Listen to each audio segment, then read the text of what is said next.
Sean Combs allegedly forced McCrary's friend to perform on him, or else he would have them both killed. That's a threat that he allegedly made. This lawyer has to make specific showings to the federal judge to be allowed off the case. The real reason Diddy's attorney, Anthony Rico, suddenly quit has finally come to light. According to sources close to the case, Rico's departure signals that things are about to get much worse for Diddy. Allegations of witness tampering are surfacing, and insiders say this could be the final nail in the coffin for the hip-hop mogul. He's doing fine. It's a difficult circumstance. He's making the best of the situation. A situation one of Diddy's attorneys won't be part of moving forward. Anthony Rico announcing in court docs, under no circumstances can he continue defending the embattled rapper. This is a serious proceeding with serious consequences, and all of us are addressing it accordingly.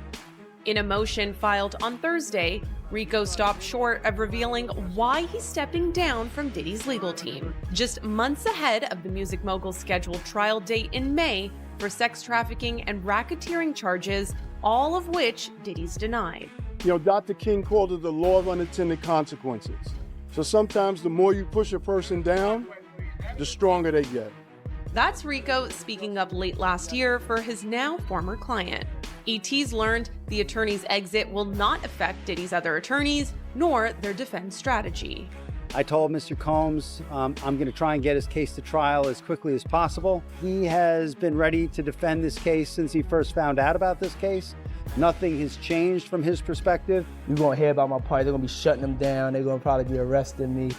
After Diddy was arrested, Rico said he provided a high level of legal representation, but now, for reasons unknown, he can under no circumstances effectively serve in the upcoming trial. Nobody's okay with staying in jail for now.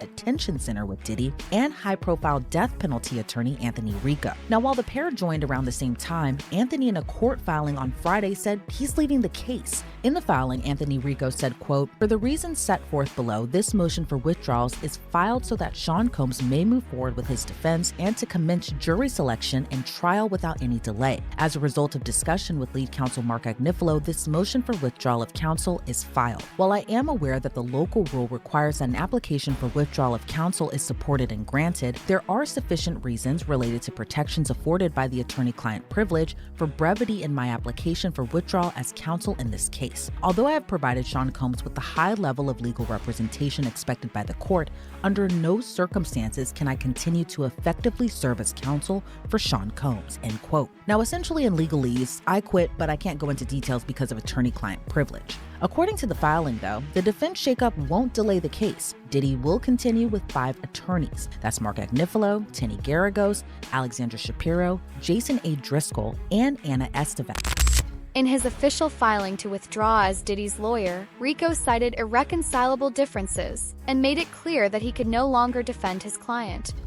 Keep in mind, Rico is one of the best lawyers money can buy, and Diddy was reportedly prepared to pay him between $2 million and $3 million. So why would Rico walk away from such a massive paycheck? Sources claim he saw damning evidence that convinced him Diddy was guilty. One of Diddy's lawyers, Anthony Rico, submitted a motion to seek to withdraw from the case. He did state that it won't that it won't delay the trial or anything like that, but he did say that under no circumstances could he continue. I just wanted to see if you saw that and if you had any reaction to him wanting to withdraw himself from Diddy's Yeah. From what I read and heard about him, he's a good attorney. I gotta understand though, with attorneys, man, but I understand, you know, shit, they all making a couple of $1 million, generation monies. And so for him just to walk away from this case, knowing he, you know, stand to make at least $2 million, $3 million from Diddy, minimum. And his firm, it gotta be something major going on for him to walk away. Now, these are generally the reasons that attorneys like that walk away. Number one, because he already good. He don't need the $2 or $3 million. Who don't need $2 or $3 million? It sounds stupid to even say, right? Federal prosecutor Nima Rahmani has also weighed in. suggesting that Rico's exit might be linked to what he discovered behind the scenes. With all of that being said, kind of going back to what potentially the reasoning might be, do you think that it might have been a personal conflict between Diddy and Anthony Rico, or do you think it might have been Anthony Rico with other counsel? But what do you make of all of that? Potentially, it could be a conflict with the client, right? A disagreement. They just don't get along. The communication is poor. They don't agree on defense strategy. It could be a conflict with one of the other lawyers. Obviously, seems like Agnifilo is the lead on this case, although Rico was certainly his 1B. And I know obviously there's other lawyers on the case. Obviously, a lot of the victims are female. They're going to want female lawyers on the defense team, especially during some of the aggressive cross-examination. That tends to be the conventional wisdom when you're dealing with victims who are alleged victims of sexual assault or abuse. And then it could be a conflict with one of the victims themselves. Maybe maybe Rico consulted with them or even represented them in such a way that he has to get off the case. Immediately after Rico left, Diddy's remaining legal team filed a motion to suppress the evidence collected during the raid on his Miami mansion. Could this be the evidence that made Rico quit? If there was truly nothing incriminating, why would they be so desperate to have it thrown out of the case? So Sean Diddy Combs, looking to suppress evidence in his federal trial. Senior investigative correspondent Aaron Katursky is back with the story. Good morning again, Aaron. And to you, Michael. You'll remember federal agents from Homeland Security Investigations were hardly shy when they raided Sean Combs' opulent homes in Los Angeles and Miami, guns drawn. The jailed music mogul now argues those searches and other searches of his iCloud accounts, electronic devices, and New York City hotel room following his arrest were unconstitutional. His lawyers argue evidence obtained through those searches must be suppressed. Diddy's lawyers say the government presented a grossly distorted picture of reality when applying for the search warrants, omitting certain facts and including salacious details from an unnamed producer that were never credible. Combs has pleaded not guilty to racketeering conspiracy, sex trafficking, and prostitution charges. The defense is also arguing here his ex-girlfriend, Cassie Ventura, was a willing participant in fueled sex performances called freak-offs, not coerced, as prosecutors allege. I think that the public and the media have gotten nearly every fact wrong about what the prosecution's case is here. So I just want to take one issue with that. There's no minors, there's no celebrity sex tapes. The civil lawsuits here are not driving the allegations that we're defending against, but it is driving the vitriol against him in the media. I'm going to highlight something because this one drives me crazy because I read what the prosecution files and I read the indictment. And if you read the indictment, there's no allegation of sex with minors. There's no allegations of A-list celebrities. There are, the new superseding indictment lists 3 so-called victims. I like to call them complaining witnesses. But isn't that right, Tenny? No, that's absolutely right. There's no minors here. There's no celebrity sex tapes. There are a lot of stories in the media about lawsuits. There's been a flurry of lawsuits in the past 2 days because of an expiring statute, essentially, which is why you've seen a lot of lawsuits in the past few days. But it's incredible here what I'm witnessing, which is that Diddy's lawyers are also trying to get some charges dropped by claiming racial bias. They argue that prosecutors are targeting Diddy simply because he is a successful black man. Interestingly, this was the last motion filed before Rico's departure. Rumors suggest that Rico strongly disagreed with this strategy, but the rest of the legal team pushed forward with it anyway. Sean Combs asked the judge in his federal case to throw out one of the charges. He says he's being targeted because he's a black man and the charge is rooted in racism. I look at Combs' argument and his chances of success. Welcome to Crime Fix. I'm Anjanette Levy. Sean Diddy Combs wants one of the counts in his federal superseding indictment thrown out. Combs argues he's basically being singled out by federal prosecutors because of his race and his success in business. The charge he wants the judge to toss is count 3. Diddy's defense seems to be gearing up toward his alleged criminal conduct wasn't criminal. It was his personal business of what was going on in his bedrooms or hotels or wherever the freak-offs occurred. So they're saying that count 3 wasn't transportation to engage in prostitution, but was just him using escorts, male escorts at that, to bring in as a third with his girlfriends. Whereas the government's theory of the case is Diddy used force, fraud, and coercion to make his alleged victims have sex against their will in his freak-offs that he recorded for his own pleasure. Now, Diddy pleaded not guilty to all his charges, hence why the case is going to trial. Industry insiders like Joe Budden and Stephen A. Smith have spoken out about Rico's decision to quit just 2 months before Diddy's highly publicized trial. They both agree that this is not something a top lawyer would do unless they were convinced their client had no chance of winning. If the situation was really so bad, why didn't Diddy fire Rico? Why was it Rico who chose to walk away? It's very, very important that we do that. An attorney walking away, sometimes it's because they don't get the lead chair or one of the lead chairs. Sometimes it's because a client is lying. Sometimes it's because they believe wholeheartedly that the client is going to be guilty and they don't want to be associated with that guilt because that's a loss on their record.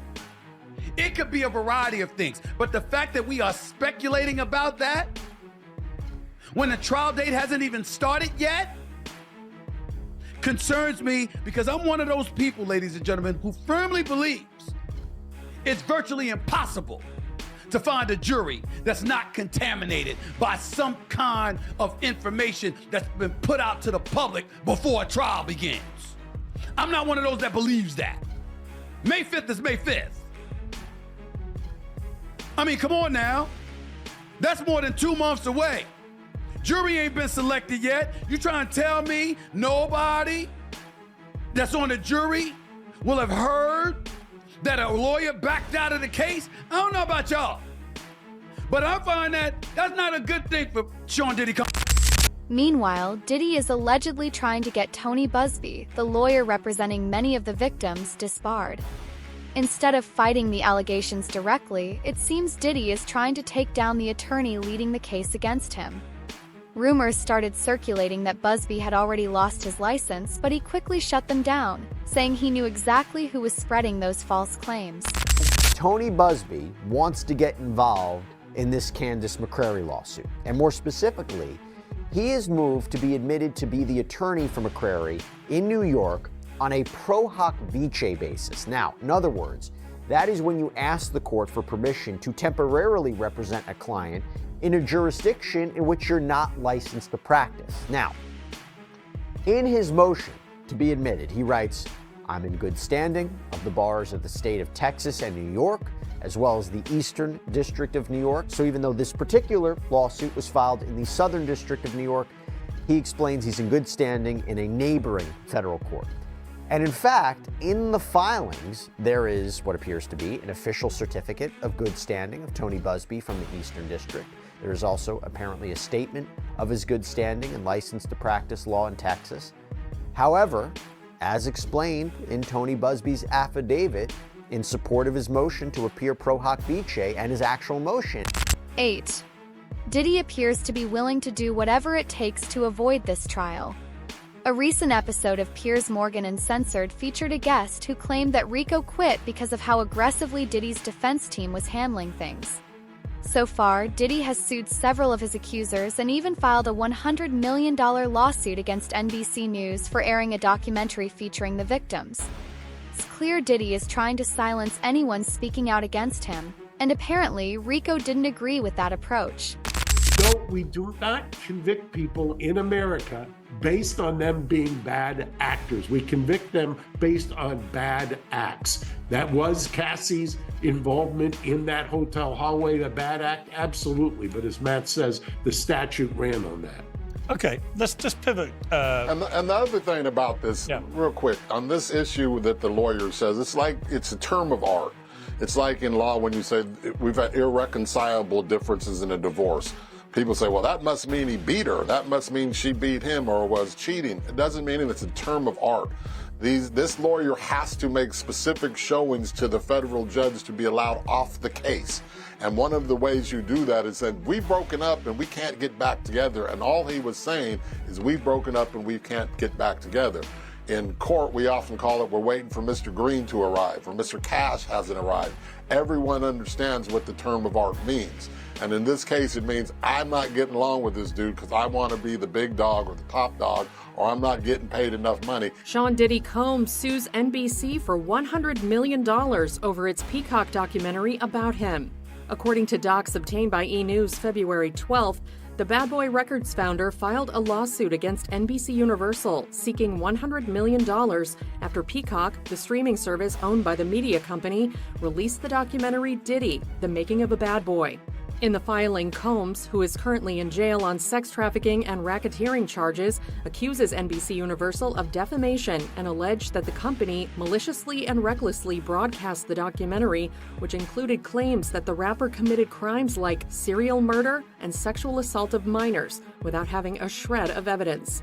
The filing reads, in making and broadcasting these falsehoods, among others, defendants seek only to capitalize on the public's appetite for scandal without any regard for the truth and at the expense of Mr. Combs' right to a fair trial. In particular, Combs alleges that the documentary, released on Peacock on January 14th, people who have known Diddy personally say that if things get bad enough, he wouldn't hesitate to have someone killed. This isn't just speculation. Back in 1999, Diddy was allegedly involved in a shooting, and to this day, the victim insists that Diddy is a cold-blooded murderer. This concept that P. Diddy could have someone killed is laughable. I mean, he couldn't save his own bodyguard. I mean, there's just, these stories are plentiful about all of the. It's not laughable. I'm gonna let you know right now that I'm from the street. I grew up around this dude. It's not laughable. I'm gonna tell you that right now. So let's pump the brakes a little bit. If you got money, I know for a fact it's not laughable. That much money, exactly. And you got that much street credit, you can get people killed. And the good thing about it is for them is that you can get people killed and nobody ever know. Just like you can get Shine to go to prison for you. Like he literally got a guy to shoot him up and went to jail for Diddy. Shine didn't snitch. So you got guys that'll do the crime for you and they'll do the time for you if you powerful enough like Diddy. You got enough money, you can represent them in court, you can get them out. I mean, I would argue that I think you probably know a little bit. Even Diddy's former executive assistant, Philip Pyle, has come forward with shocking claims. Pyle revealed that Diddy sexually assaulted him and used him to organize his notorious freak-offs. In a recent interview, Pyle described how he was responsible for gathering supplies for these wild parties, including alcohol, marijuana, male enhancement pills, baby oil, and lubricant. Assistant to Sean Diddy Combs speaking out in the new interview with new allegations about wild parties and use. Eva Pilgrim is here with the story. Good morning, Eva. Good morning, Michael. At this point, we've all probably heard about these infamous parties. Diddy's assistant now giving us details about what he says were called Wild King Nights. It's official. I survived what I've been through. This morning, new details allegedly inside Diddy's world before his shocking arrest. The entertainment mogul now behind bars for federal sex trafficking and racketeering charges. It was a circus. He did whatever he wanted. And we were just at his disposal. Phil Pines was Diddy's senior executive assistant from 2019 to 2021. He says his then boss asked him to purchase supplies for parties dubbed Wild King Nights. We usually had a laundry list of items that included lights, alcohol, marijuana, ketamine, Molly. Those requests started to become more frequent. Pines claims many of these parties involved younger women. A lot of times you have him with a younger female, and there's a power dynamic there. A more impressionable girl is easier to reel in. Consent is between the people that are engaging, and I wasn't there in these situations to understand the consent. One of the things is, I mean, the thing that stuck out to me, you mentioned it before, these allegations are so consistent with what the allegations are that are laid out by prosecutors when they describe the freak-offs in their indictment, right? These sex-fueled parties, the baby oil, the Astroglide, and it makes me wonder, A, do you think Mr. Pines is a cooperating witness for the government? B, if so, do you think he was one of the people that they originally spoke to when they were coming up with this, when they were drafting the indictment and coming up with the charges? Or do you think he's come out after? Because again, I think the timing of the lawsuit's important too, at the end of the year, right now. Talk to me about what you think his role might be. If I had to guess, I would figure that the feds already talked to him, just because I know from my experience dealing with them how all-encompassing their investigations are. And if he really was his executive assistant from the time frame that they allege in the lawsuit, I can't see a scenario where they wouldn't.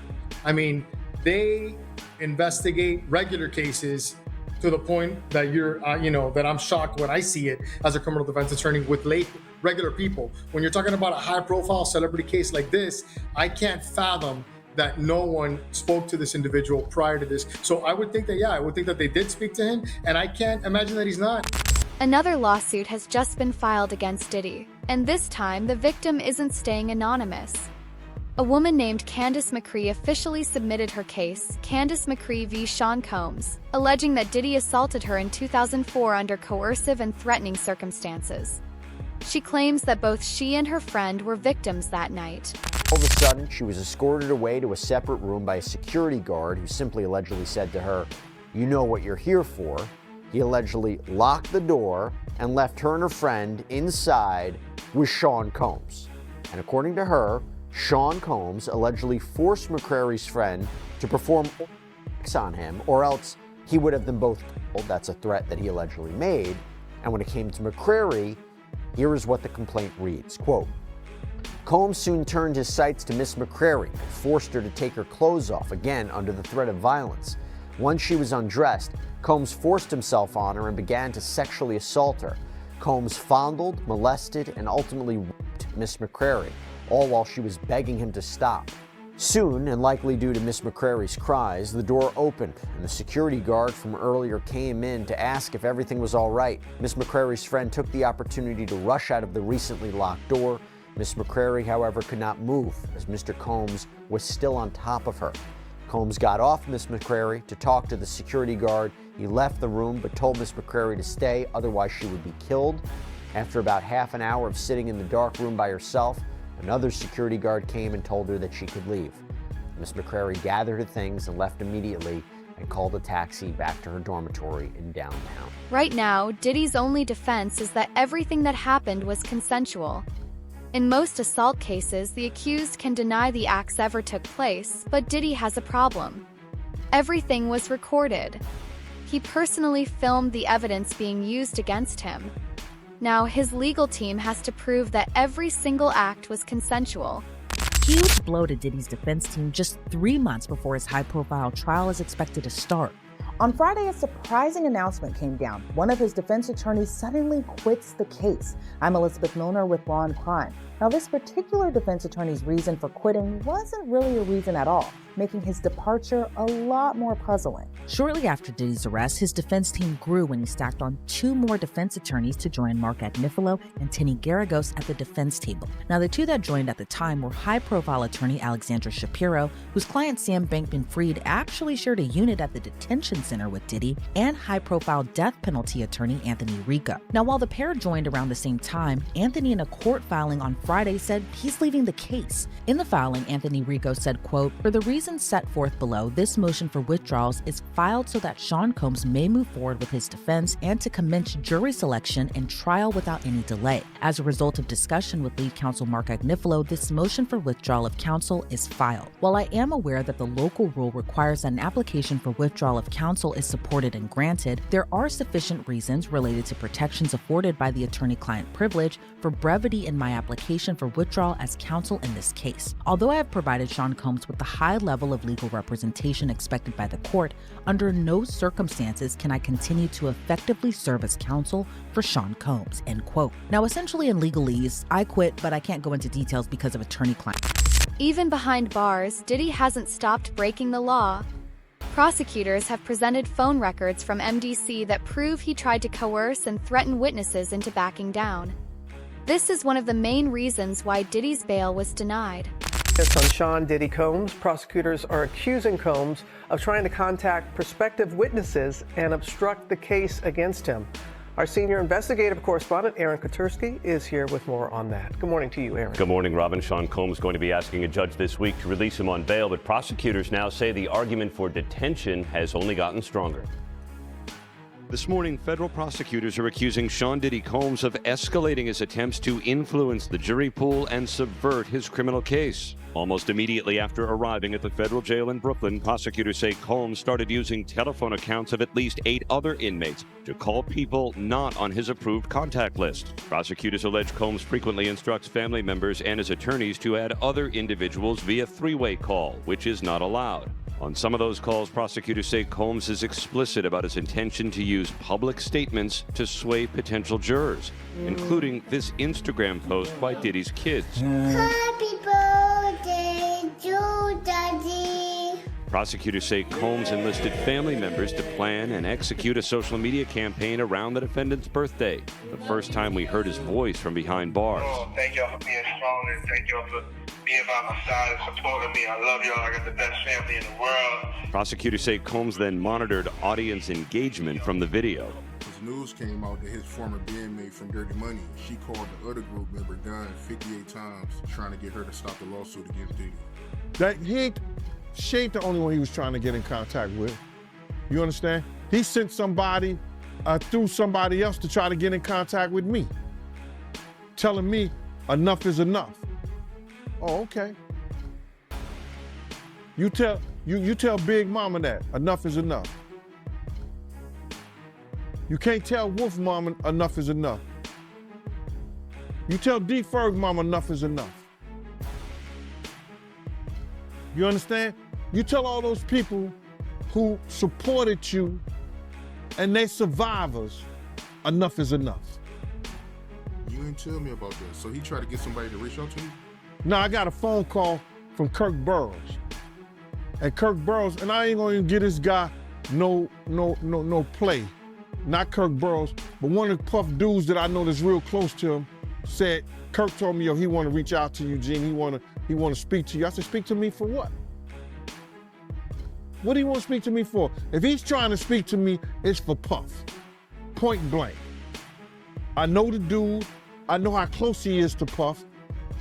He's been with Puff from day one. So he ain't got nothing to say to me, bro. At this point, the evidence against Diddy keeps piling up, and his team's legal tactics, whether it's suppressing evidence or attacking prosecutors, are only making things look more suspicious. What do you think? Will Diddy finally face the consequences, or will he somehow manage to escape justice? Let me know in the comments, and don't forget to like, subscribe, and turn on notifications for the latest updates on this case.